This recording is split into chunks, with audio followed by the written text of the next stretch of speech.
Ya lo empezamos. Estaremos hasta las 7 en buena compañía, la de Sergio Ávila de IG. ¿Cómo estás, Sergio? Muy buenas tardes.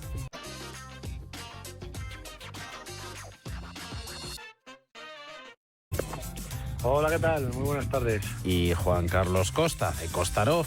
¿Cómo va la vida, Juan Carlos? Hola, muy buenas tardes, muy bien. Me ha vuelto de vacaciones y de todo. Ya, bien. ¿Las has estirado? Muy bien.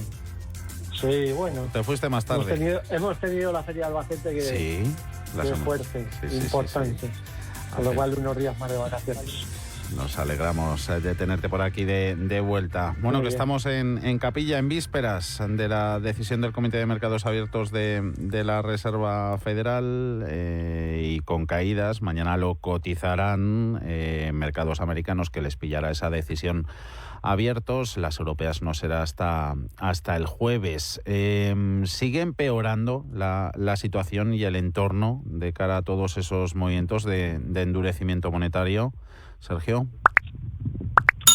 Bueno, pues efectivamente, ¿no? Si hace unas semanas el mercado anticipaba o pensaba, ¿no?, que podía haber algún techo en cuanto a subida de tipos de interés por parte de la Reserva Federal, lo que está claro que los últimos datos publicados en Estados Unidos, particularmente el dato de inflación, pues ha borrado todas estas expectativas de un plumazo, y ahora de nuevo pues se espera que efectivamente la Reserva Federal vaya a seguir siendo agresiva durante este año, durante 2023, y ya veremos a ver cuándo frena esa subida de tipos y cuándo realmente empezamos a ver bajadas, ¿no?, que es lo importante. Fíjate que yo me estaba fijando hoy justamente en el gráfico de la rentabilidad del bono americano de 10 años, y hemos llegado a niveles que no veíamos pues de prácticamente desde 2011, ¿no? De 3,6, ¿no? Por ahí. 3,6 hemos tocado hoy, estamos ahora en el 3,56,7, y esto lo que nos hace pensar es que el mercado de bonos sigue siendo muy pesimista. Normalmente el mercado de bonos es un mercado en el que los operadores son operadores profesionales, ¿no?, y que habitualmente suelen estar más en lo cierto que en el error. Sobre eso es importante tenerlo en cuenta, ¿no?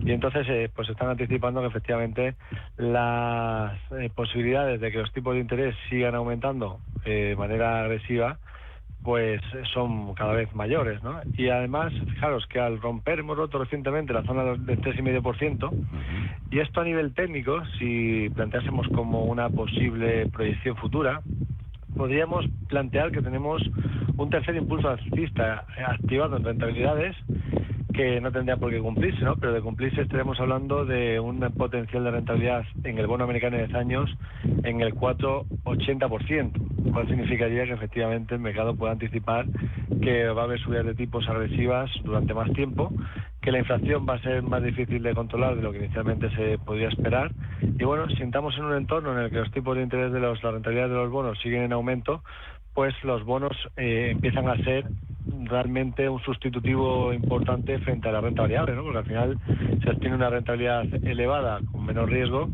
pues eso ya puede hacer en el futuro que efectivamente haya rotación de renta variable a renta fija. Entonces, de momento, bueno, pues es cierto que estamos en un periodo, en un momento complicado del mercado, ¿no?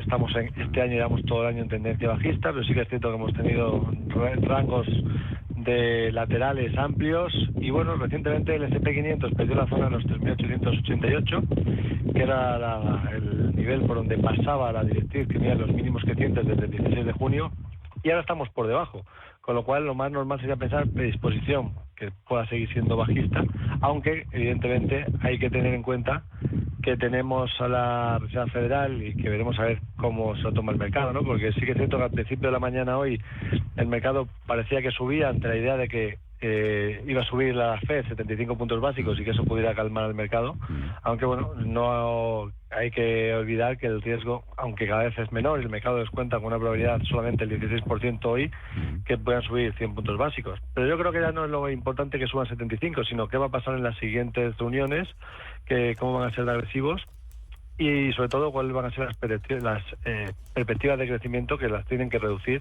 de cara al futuro. Así que bueno, el escenario es muy complejo, es evidente.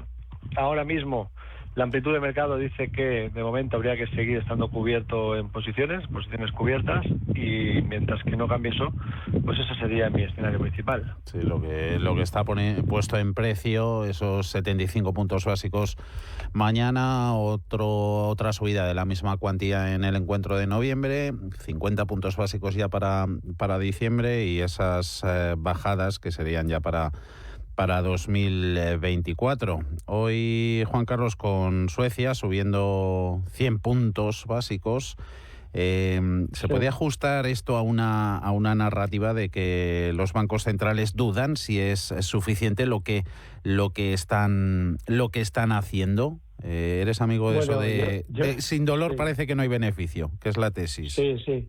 Yo creo que dudan, yo creo que tienen muchas dudas de lo que están haciendo, pero también después de lo que hemos visto hoy en los mercados de bonos, como ha apuntado Sergio, yo creo que mañana los bancos centrales van a estar muy preocupados y van a tomar cartas en el asunto. Estaría de acuerdo en todo lo que ha comentado Sergio, pero solo diría una cosa, que no estaría de acuerdo, porque ha dicho que en el mercado de bonos están los institucionales, los fuertes, y teóricamente no hay especulación, pero yo añadiría que sí hay especulación porque todos los 10 años tienen sus futuros. Es decir, por ejemplo, podemos ver el futuro del bono alemán a 10 años, que hoy ha caído justo a los mínimos donde cayó en mayo, más o menos, principios de julio, finales de mayo.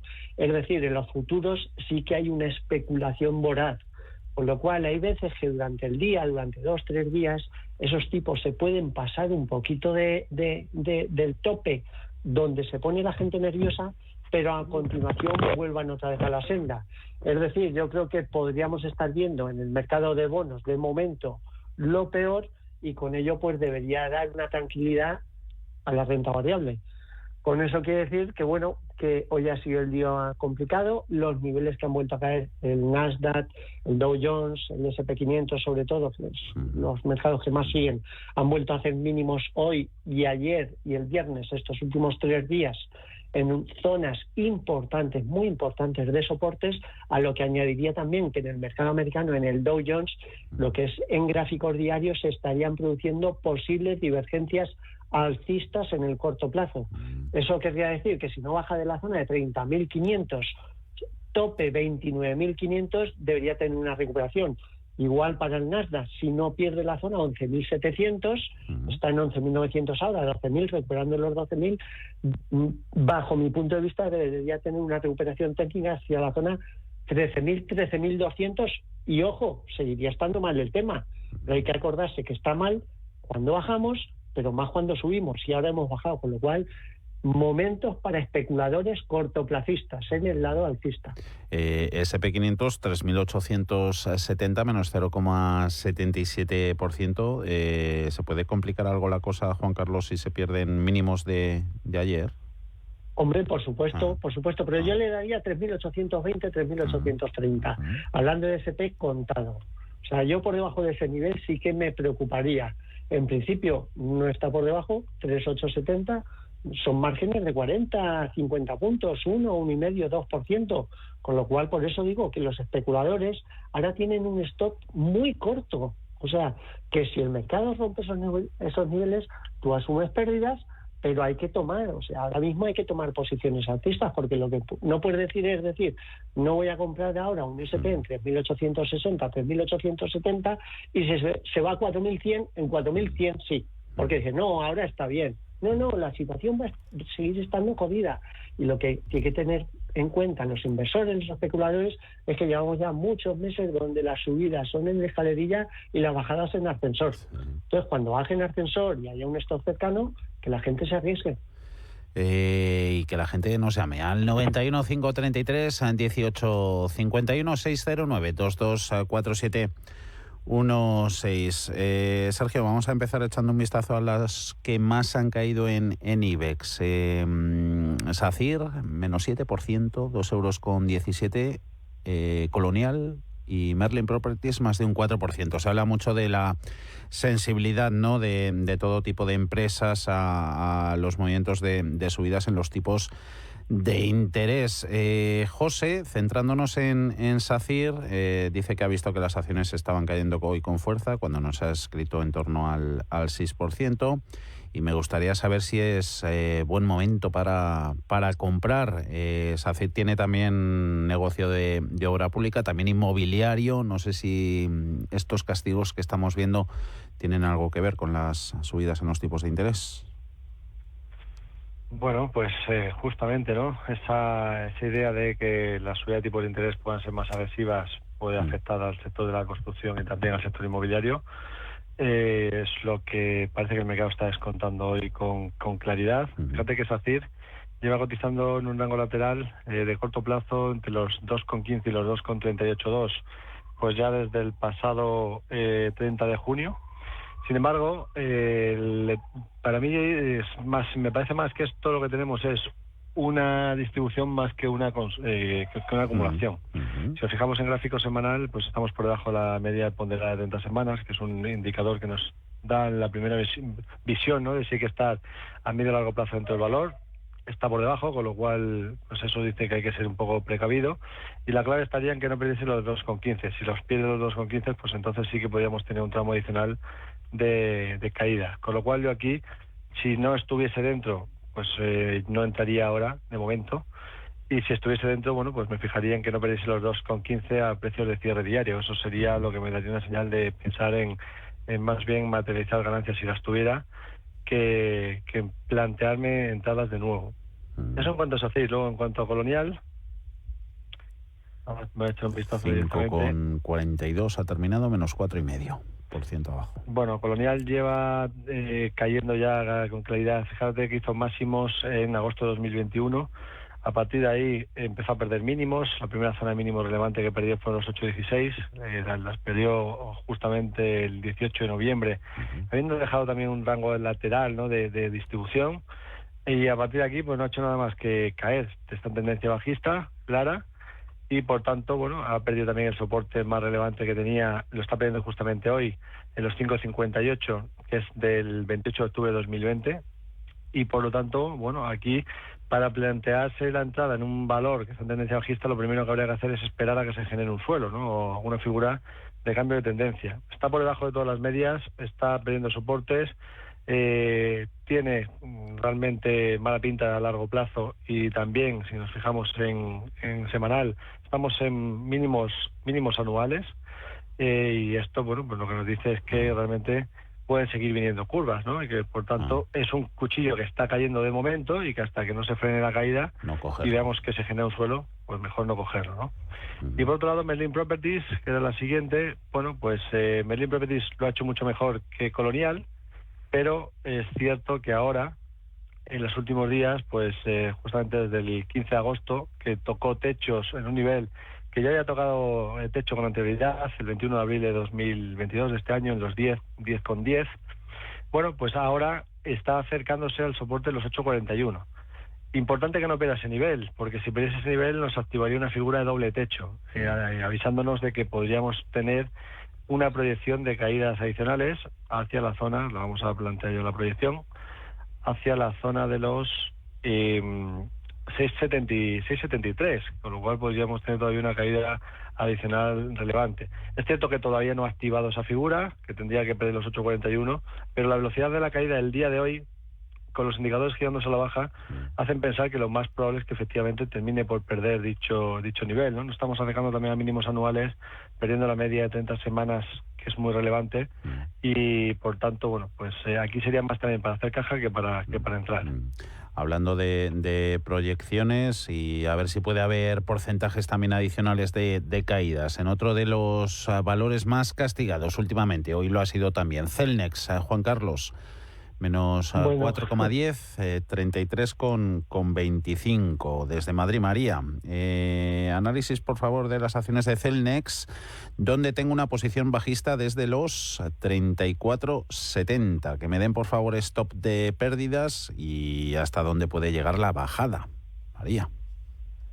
Bueno, la bajada podría llegar a 10, 12, 13 euros si el valor siguiese cayendo de manera importante, porque realmente todavía no ha caído nada. En el corto plazo ha caído, evidentemente está en 44 hace un par de semanas y hoy cotiza 33, pero lo que es en el medio largo sigue estando en una zona alta. Yo le diría que yo me colocaría un stop por encima de 35,5. Si el valor vuelve a recuperar 2 euros y pico desde la zona actual, cerraría posición. ¿Por qué? Porque tiene una directriz bajista, que es la que está bajando desde julio del año 2021, cuando llegó a los máximos a niveles de 60, que estaría en torno a 42, es decir, podría recuperar hasta 42 perfectamente, seguir en una tendencia bajista para luego seguir cayendo. Entonces, si el valor sigue en debilidad y realmente empieza un descuelgue importante con el tema de la subida de tipos, está muy endeudada, estas de las que se ha metido hasta el cuello, veremos a ver cómo sale el día de mañana, el valor podría caer muchísimo, pero si logran mantenerlo ahí arriba, pues bueno, ya aplicaría el stop buy por encima de 35,5 y punto. Ahí la deuda puede pasar factura, desde luego ahora con las subidas en los tipos de interés. Mencionábamos antes, comentábamos S&P 500, Dow, también Nasdaq, Juan Carlos, pero el IBEX, ¿dónde tiene el soporte importante e inmediato? Juan, te lo pregunta. El IBEX, 7.700, 7.750. Son los dos bajos que hemos hecho estas últimas semanas. 7.750. Yo lo que siempre digo, más menos 50. Es decir, si lo marco en 7.750, pues más menos 50 es 7.700, 7.800. Para mí, si perdiese ese nivel, sí que podría caer hasta 7.200 aproximadamente. En principio, yo apostaría, mi ilusión es que no lo pierda, pero vamos, no quiere decir que no lo vaya a perder, ¿eh?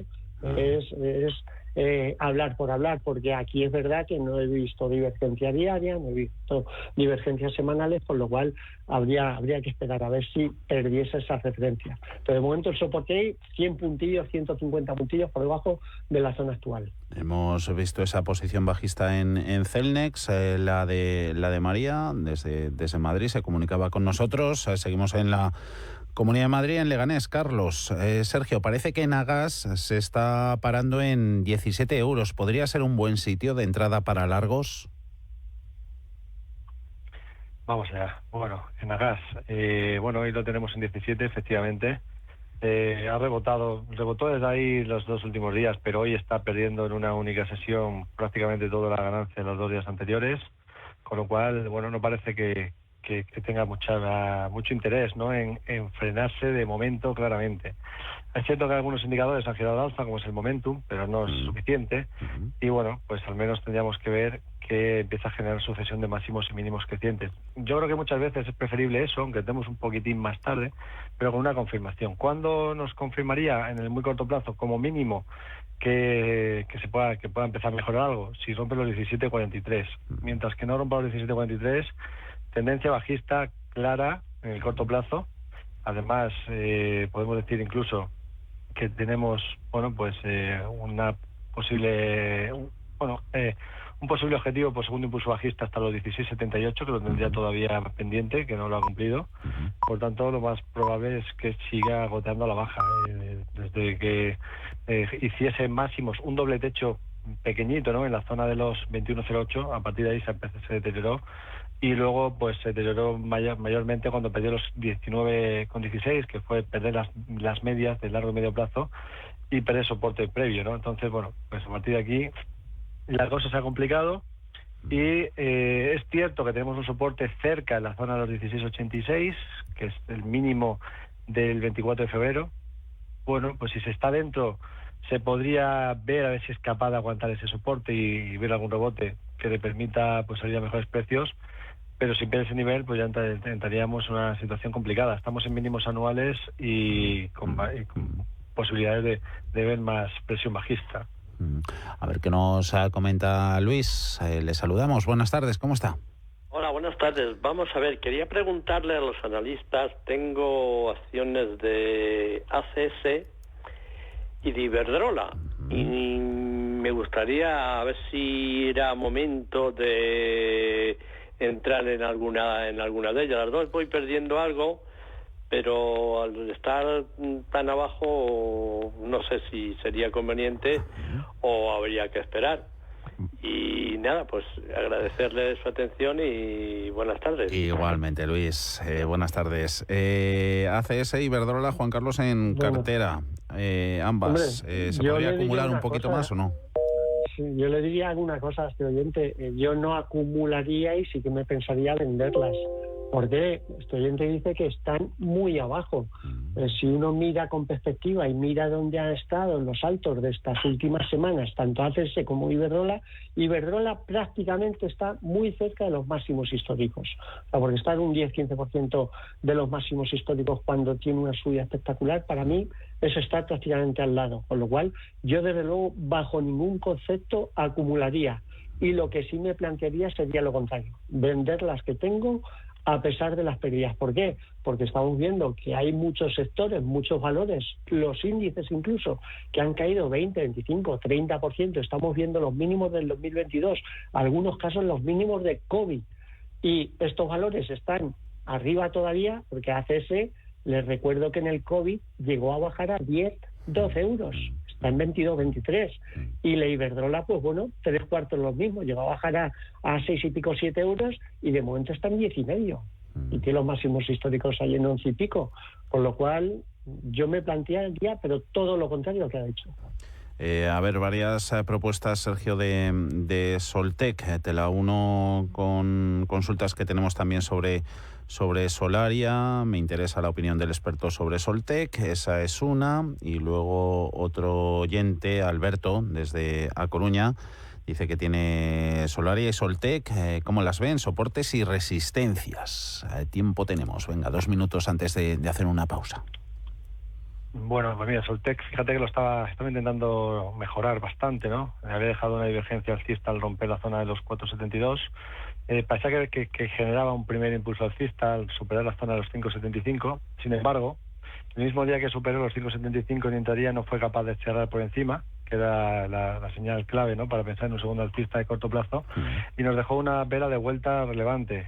Al día siguiente lo confirmó con una envolvente bajista que envolvía muchos días anteriores y perdió los 4,92 activando un doble techo, con lo cual ahora lo que tenemos es una proyección de corto plazo negativa y con un deterioro significativo, ¿no? Pues la probabilidad de que siga bajando pues está ahí, hacia la zona de los 4,06, y por tanto, bueno, pues se ha deteriorado a marchas forzadas. Hay veces que pues esto puede pasar, ¿no?, que un valor empiece a mejorar y que de repente pues se da vuelta considerablemente, ¿no? Puede ser también que la expectativa de subida de tipos pues le pueda perjudicar a las compañías de crecimiento, como es el caso de Soltec. Y en el caso de Solaria, vamos a echar un vistazo también a Solaria rápidamente. Y bueno, Solaria, es cierto que tenemos un soporte en la zona de los 18,76. Sería realmente importante que no lo pierda, porque es cierto que ha perdido en los últimos días la media a largo plazo, que pasa ahora mismo por los 20,73, que sería resistencia, y luego tenemos la media a medio plazo que pasa por los 21,40. Entonces estamos en una zona que parecía que podía ser de consolidación para seguir subiendo, pero ahora lo que vemos es que puede ser totalmente lo contrario, ¿no?, que es una zona de distribución para realmente bajar. Si pierde los 18,75, saldría corriendo de aquí, porque lo más probable sería ver mayores caídas y por tanto que se deteriore también su aspecto técnico. Vamos a hacer una pausa. Son 6:35 de la tarde, 5:35 si nos escuchan desde la Comunidad Canaria. Nos preguntan aquí jugar la opción de Volkswagen con la inminente salida a bolsa de Porsche, que por cierto ha cubierto en menos de un día esa oferta de salida al mercado, demanda que ha superado, según Bloomberg, los 9.400 millones, que es el precio máximo que había propuesto el grupo Volkswagen. A ver si jugar la carta de la matriz se puede aprovechar algo. Por ahí vamos a ir, pero luego que nos quedan también valores del mercado nacional, el Logista, Grifols, también uno de los protagonistas del día. Seguiremos en el consultorio hasta las 7 con Sergio Ávila de IG y Juan Carlos Costa de Costaroz.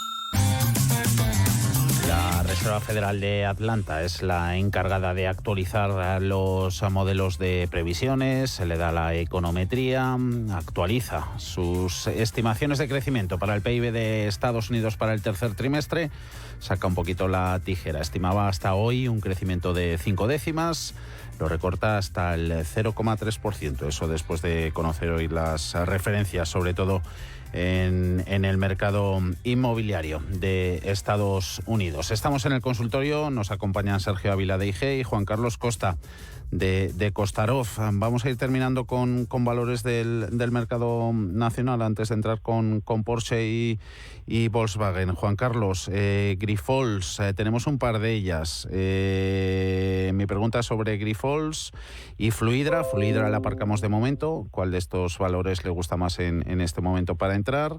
Y Grifols, más ampliada, de otro oyente que era una de las primeras que nos entraba.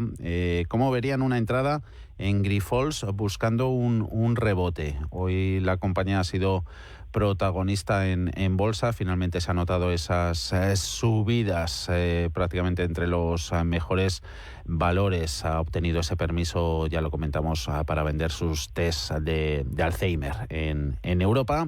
Ha terminado Grifols con avances del 0,9% en 11,79 €. ¿Apetecible pillarla o no, Juan Carlos? Yo creo que sí, es de las que están en los bajos de estos últimos años, incluso, con lo cual sería comprador. Si no se quiere asumir ningún tipo de riesgo, tendría que trabajar con un stop loss por debajo de 11,20, pero a pesar de ello yo creo que es de los valores todo lo contrario que de los que hemos citado antes, por ejemplo Iberdrola. O sea, Iberdrola está arriba, máximos históricos, Grifols está no en mínimos, pero en los bajos de estos últimos años. Con lo cual sí, compraría con un objetivo mínimo de 15 €, posibilidad incluso de ver 18. Y por abajo, pues vigilancia en la zona de 11,20. ¿Se puede jugar esa carta o sería del mismo perfil, Sergio, caso Fluidra, entre lo peor también en lo que va de año? 15,07. Sí, es cierto que está en mínimos anuales, está en mínimos Fluidra desde noviembre de 2020. Lo único que yo lo que veo aquí es que la tendencia sigue siendo claramente negativa. Es decir, no hay ninguna figura de giro. Ha intentado rebotar 2 días, pero hoy rápidamente se vuelve a meter. Podría empezar a mejorar algo, ¿no?, si rompiese la zona de los máximos de los últimos días, ¿no?, los máximos del 13 de septiembre, 16,39. Ahí se podría plantear pues un rebote adicional, quizás hacia la zona de 18,20, cosas así por divergencia alcista, pero no está confirmada la divergencia, lo tendría que activar. Mientras que no lo active, tendencia bajista clara. Yo es que no me gusta comprar valores en caída, entonces no lo haría. Buenas tardes. ¿Podrían analizar Acciona, Juan Carlos, para ti? Estoy con posición en el lado corto en 200 €. Muchas gracias, desde Mérida. Pues en el lado corto me parece bien en este valor, puesto que está ahí prácticamente en los máximos históricos. Es evidente que está poniéndose corto contra tendencia, pero yo creo que es lo que hay que hacer ahora, o sea, comprar lo que le han pegado y vender lo que ha subido. Y en este caso Acciona, pues habría que tener un stop loss por debajo de los máximos históricos que han sido marcados en 211. Con lo cual, por abajo yo lo dejaría caer, si cae a niveles de 150, 155. Serían objetivos normales si decide caer ya. Para entrar, Repsol y Arcelor. Se pregunta Sergio Encarni. ¿Alguna de las dos pillarías por encima de la otra? Vamos a ver, Repsol está en una zona de soporte ahora mismo relevante, que es la zona de los 11,54. Lo único que me estoy fijando mucho en Repsol es en ver qué hace el petróleo, ¿no? El petróleo en este caso, pues hemos visto que ha perdido un rango lateral por la parte inferior ante la idea, ¿no?, de que la demanda se pueda ver reducida a nivel mundial una vez que se pueda entrar en una crisis económica. Es lo que el mercado está descontando. Por lo tanto, tenemos una proyección teórica en el Brent de caída hasta la zona de los 78,50 por esa ruptura de ese rango, y por tanto eso podría perjudicar a las petroleras en el corto plazo. Entonces, ¿qué ocurre? Que sí que es cierto, estamos en zona de soportes. Mientras no pierda los 11,54, pues no pasaría nada, pero si los pierde, pues ya nos activaría incluso un segundo impulso bajista con proyección adicional. Entonces yo sería más bien precavido. Si la tuviera en cartera, me pondría un stop por debajo de los 11,54. Si no la tengo en cartera, no entraría ahora, porque hay riesgo de que pierda esos 11,54 y nos vayamos hacia la zona de los 9,50. Entonces ahí podríamos tener caídas adicionales. Es en cuanto a Repsol, y la otra que me comentabas era, perdona. Arcelor. Vale, Arcelor, un segundo. En 21,65, menos 2,7. Bueno, Arcelor es un valor cíclico, ¿no? Que en este caso pues se ha beneficiado durante la época en la que subían las materias primas, en la que subía el acero, y ahora es cierto que pues hemos visto lo contrario, hemos llegado a un techo de mercado que justamente se quedó en los 33. Luego después ha habido una consolidación ahí de distribución entre la zona de los 24,46 y 31,30. Se perdió el mínimo entre máximos, con lo cual tenemos activado un objetivo por ruptura de un rango lateral por la parte inferior, con lo cual esto nos indica que podemos seguir viendo más caídas. Es cierto que ahora el ciclo económico pues ya no le beneficia tanto como le había beneficiado después de la pandemia, a medida que había pues inyecciones de liquidez por parte de los bancos centrales. Ahora estamos en la parte contraria, ¿no? Estamos con las QTs y con reducción de liquidez con subida de tipos. Entonces, bueno, pues yo aquí sería más negativo que positivo en Arcelor. Mercado nacional, venga, ya lo damos por finiquitado. Algunas se nos ha quedado por ahí estilo logista. De Grifols nos volvían a entrar consultas, ya las dejamos para otro día, que tenemos mucho de valor internacional. Hoy poquito banco, pero alguna financiera. AXA, Juan Carlos, la aseguradora francesa. ¿Cómo verían los analistas una entrada en AXA? Y si es así, ¿a qué precio sería bueno para comprar? Muchas gracias. Bueno, llevan las últimas semanas de recuperación de manera más o menos importante, con lo cual yo en principio me esperaría así le volviesen a dar.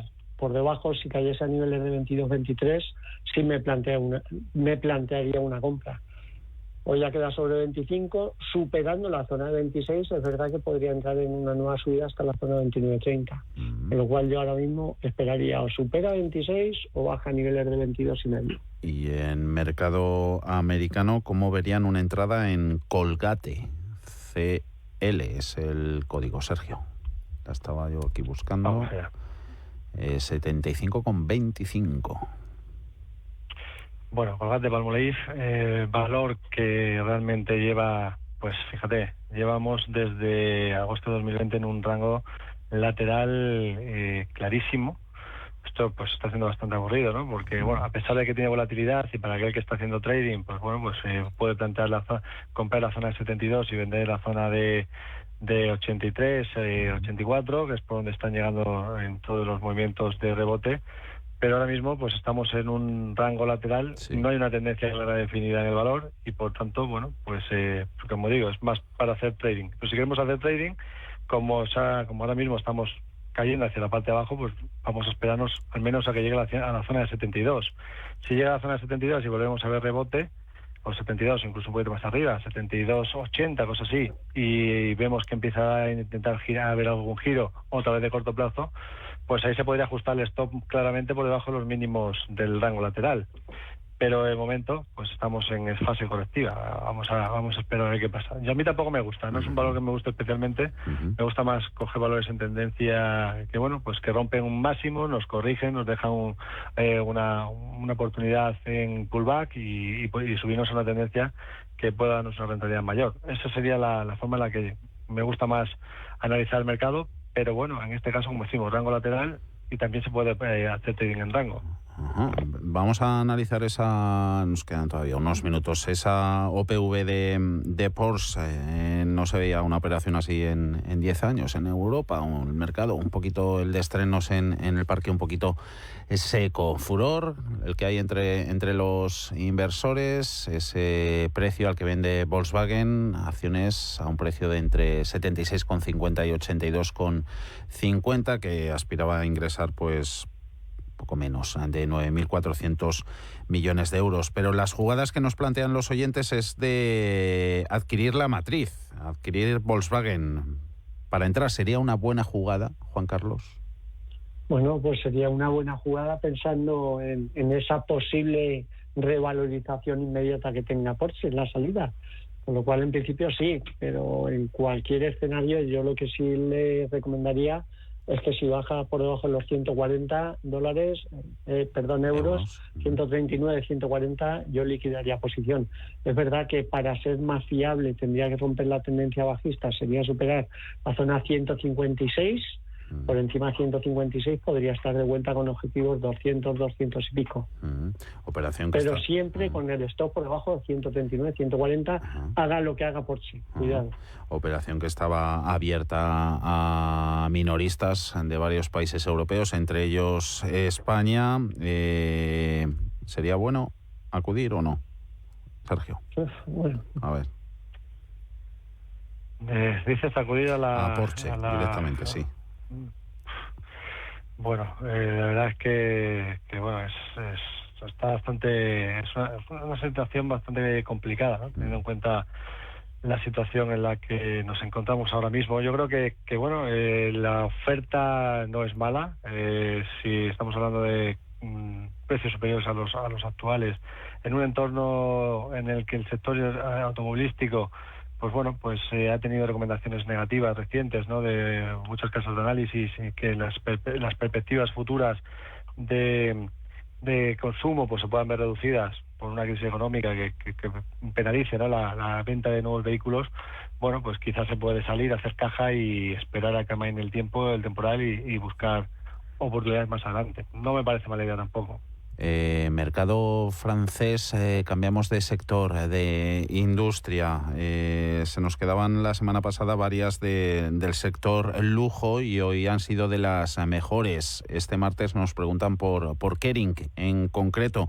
Un oyente las tiene un poquito por debajo de los precios actuales, 482, Juan Carlos, y ha terminado en 495. Bueno, ¿mantiene o no?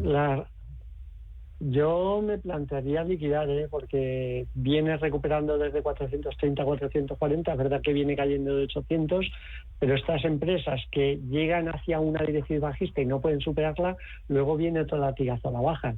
Con lo cual, yo desde luego, aunque sean pequeñas pérdidas, asumiría pérdidas e intentaría rehacer la posición por debajo. Por debajo es mínimo por debajo de 430, incluso si se fuese el mercado abajo, a 350. No estaría. 6:50 de la tarde, 5:50, si nos escuchan desde la Comunidad Canaria. Enseguida 2 notas de voz, una para cada uno, pero no queremos quedarnos sin la pizarra. Vamos con ella. La pizarra. Sergio, ¿qué anotamos? Bueno, pues mira, yo tengo una compañía norteamericana que es del sector financiero, First Financial Corporation, que bueno, que teniendo en cuenta que los tipos de interés pues van a subir en Estados Unidos, suban 75 puntos básicos o suban 100 puntos básicos, evidentemente pues van a subir, a lo cual y también se espera que suban en el futuro. Y es una compañía que ha subido mucho, pero sin embargo ha corregido recientemente hacia la zona de los 45-42, ha dejado una especie de doble suelo pequeñito en esa zona, y tenemos el siguiente máximo en la zona de los 49.02, indicadores girándose al alza, en todos los plazos técnicamente positivo, con lo cual, bueno, pues aprovechando de esa coyuntura, ¿no?, de subida de tipos, pues meter en algún valor del sector. Además, a nivel fundamental, está cotizando en 47.32 y el valor teórico intrínseco lo calculo en 89, con lo cual estaría bastante barata. Así que bueno, pues buscando esa estrategia de aprovecharnos de esa subida de tipos en el corto plazo, que quizás el sectorial financiero es el que mejor se pueda comportar en este entorno. Ahora mismo, no a la medio plazo, pero al menos en el corto plazo sí. First Financial, valor Nasdaq a 47,30. El código es, que siempre nos lo piden nuestros oyentes, lo tengo yo aquí a mano, THFF. First Financial. En tu pizarra, Juan Carlos. SAP, la alemana, que sigue mucha gente, tengo entendido por ahí. ¿El por qué? Porque se estarían produciendo divergencias alcistas en gráficos semanales. O sea, los niveles de 83-84, que son los mínimos de estas últimas semanas, yo arriesgaría con posiciones compradoras, mínimo ver una recuperación hasta 89 y con posibilidades ir a 110 si consigue superar esos 89. Y por abajo sí vigilaría la zona 77 con un posible stop loss de pérdidas. Si perdiese los 77 yo me iría. SAP 83,27. En el mercado alemán ha perdido un ligero 0,13%. Consultas para no quedarnos sin ellas. Hola, buenas tardes. Soy Javier, de Guadalajara. Mi pregunta era sobre Centis. La situación en la que está, pues creo que ya sabemos todo cuál es. Y quisiera preguntar a los analistas cuál es el escenario más probable que se pueda abrir a corto plazo. Muy amables. Centis, Sergio, le vas echando un vistazo y escuchamos otra nota de voz que va a ser para Juan Carlos. Sí, buenos días. Me gustaría preguntarle a Costa Costarov por Farmamar, porque es el único analista que habla bien de ella. Gracias. ¿El único eres, Juan Carlos? Pues yo creo que desafortunadamente sí, pero eso es bueno, ¿eh? Eso quiere decir que nadie apuesta por esta compañía y solo somos muy poquitos, aunque hagamos mucho ruido, pero somos pocos realmente. Pero cual, el juicio argumentado, como siempre. Argumentado totalmente, claro. Totalmente, pero es que además la gente, lo que hace un inversor cuando tiene una compañía, lo que tiene que hacer es dirigirse a la compañía, más si tiene una compañía con vistas a unos años, Se va a la compañía, pregunta lo que está y pregunta lo que tiene de futuro. Y yo sigo diciendo que Farmamar es de las empresas españolas cotizadas que más futuro tiene en el mercado español. Y lo más posible es que al final llegue alguien de fuera y se la quede a precio de derribo. Y precio de derribo para mí pues será 150, 200, 250 euros. Es decir, desde la zona actual de 58, 60 euros se puede multiplicar mínimo por 3, por 4 o por 5. Pero en el corto plazo, aquí nadie sabe. El corto plazo es un valor que en un minuto te lo pueden bajar 5 euros. En un minuto. Entonces, dicho eso, poco más se puede añadir. Técnicamente, yo estoy deseando que no perfore a la baja la zona pues de 54, 55 euros, en cuyo caso pues podría seguir corriendo a la baja. Y por arriba sería bueno superar la zona 66, 67 para empezar a pensar en una posible subida. Pero vamos, dicho eso, yo sigo siendo que es el valor que más posibilidades tiene en el mercado español. Y las más futuro. Y las posibilidades en otro valor con una situación financiera más delicadita, Centis, ¿por dónde pasa su futuro? Nos preguntaba Javier. Bueno, pues ya sabemos, ¿no? A principios de mes decían que volvían aunque avisaba, ¿no? De un proceso de apertura de un concurso de acreedores, perdón. Preconcurso, sí. Y efectivamente, entonces, bueno, pues esto no suelen ser situaciones positivas para nada. Estamos en un valor que tiene ahora mucha incertidumbre por el camino, ¿no? Ver qué es lo que finalmente cómo esto va a quedar. Este año se esperan unas pérdidas importantes en el valor. La compañía 125,80 millones. Se espera, eso fue el año pasado. Este año se espera beneficios de 7 millones, pero vamos, ahí está la cosa complicada, ¿no? Y en cuanto a técnicamente, pues tenemos 6,8 céntimos el soporte, tenemos una dirección en los máximos decrecientes desde el 13 de julio, tendríamos que romper como mínimo los 8,2 céntimos y serían para rebotes mínimos de muy corto plazo, pues si quiere hacer trading ahí intentando buscar oportunidades, pero vamos, no son valores en los que yo me posicionaría. Pues con él ponemos el punto y final a este consultorio. Agradecidos como siempre a Sergio Ávila de IG y Juan Carlos Acosta de Costarov.